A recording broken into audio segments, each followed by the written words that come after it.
جتنے بھی آپ کے امیدوار ہیں سب چور، سب کرمنل ریکارڈ کے ہیں، کوئی شریف نہیں ہے، کوئی شریف نہیں ہے۔ میں سمجھتا ہوں پورے میٹرک فیل یا میٹرک پاس صرف ایک امیدوار یہ ہائی کورٹ کا وکیل ہے مجیب اللہ شریف صاحب۔ انہوں نہیں چاہتے پڑھا لکھا آدمی پارٹی میں رہنا، انہوں چاہتے پوری قوم جاہل رہنا۔ کیوں رہنا؟ انہوں آتے کی ساتھ ان کا دروازہ کھولنا، نعرے تکبیر پکارنا اور ان کے لیے لوگوں سے لڑنا، لوگوں کو گالیاں دینا، مارنا، زمینہ قبضے کرنا، نالے بیچنا، وقف کے زمینہ کھا جانا، عاشور خانوں کے زمینہ کھا جانا۔ آج آپ بول رہے ہیں کہ کانگریس کو ووٹ مت دو۔ کیوں بی آر ایس کو ووٹ دینا؟ بی آر ایس نے 6 مسجدوں کو شہید کیا اور 2 عاشور خانوں کو شہید کیا۔ 2 عاشور خانے بھی شہید ہوئے روڈ کے اوپر ماسٹر پلان میں۔ محمود علی بولے وہی جگہ پہ بنائیں گے عاشور خانے، لیکن عاشور خانے نہیں بنے، وہ 6 مسجدہ بھی نہیں بنے۔ صرف سیکریٹریٹ کی مساجد ہمارے احتجاج کی طرف سے بنے۔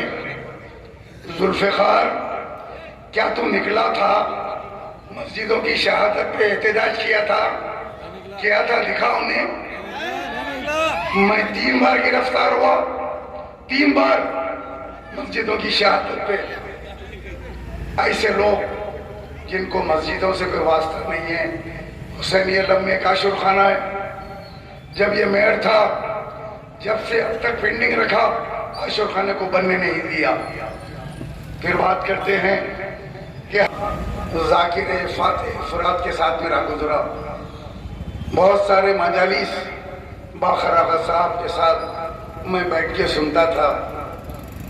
یہ سرکاری مجلس 10 محرم کے عاشورے کے دن کی مجلس سب سے بڑی مجلس ان کے والد مرحوم سید آغا صاحب پڑھتے تھے، اس کے بعد مولانا سید باقر آغا صاحب پڑھتے تھے، اور اس وقت اس مجلس میں مجھے بازو بٹھاتے تھے، اور جب علم مبارک کی سواری آتی تو باقر آغا صاحب اس وقت مجلس پڑھ رہے ہوتے، پھر ہم دونوں مل کے گھر آتے۔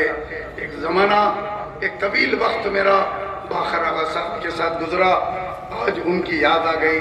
بہت اچھے انسان تھے، بڑے بہترین ذاکر تھے۔ ان کی تقریر آج حیدرآباد میں ان کی تقریر کا کوئی مقابلہ نہیں کر سکتا۔ یہ مجلس کو طاقتور بنانے والے، یہ صلاح الدین اویسی صاحب کو سالار بنانے والے 2 آدمی تھے۔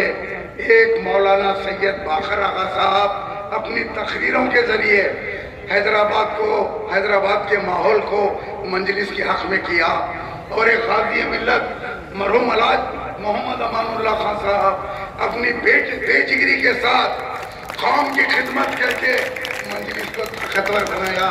یہ 2 آدمی تھے، اس کے بعد مجلس کو استحکام ملا۔ آج مجلس میں چور، لچے، لفنگے، راؤڈی شیٹر، ریپسٹ، زمینوں پہ قبضہ کرنے والے اور وقف زمینہ کھانے والے، ان کے چہرے دیکھو، یہ بڑے بڑے بورڈ لگاتے ہیں، اس پہ چہرے نظر آتے ہیں۔ آپ غور سے ان چہروں کو دیکھو، ان کے چہروں پہ لعنت برستی ہے۔ سود خار بھی، سود کھانا بھی ان کے پاس معاف ہے۔ دارالسلام بینک 13% سود پہ چلتا ہے۔ کووڈ کے بعد مسلمانوں کا سونا میں رکھے اور ہمارے مسلمانوں کا سونا ڈوب گیا، اور یہ لوگ ہمارے مسلمانوں کے مدد کرنے کی بجائے ان کا سونا کھا گئے۔ دوستو عزیزو، دارالسلام بینک کو ایک اسلامک بینک میں منتقل کر سکتے۔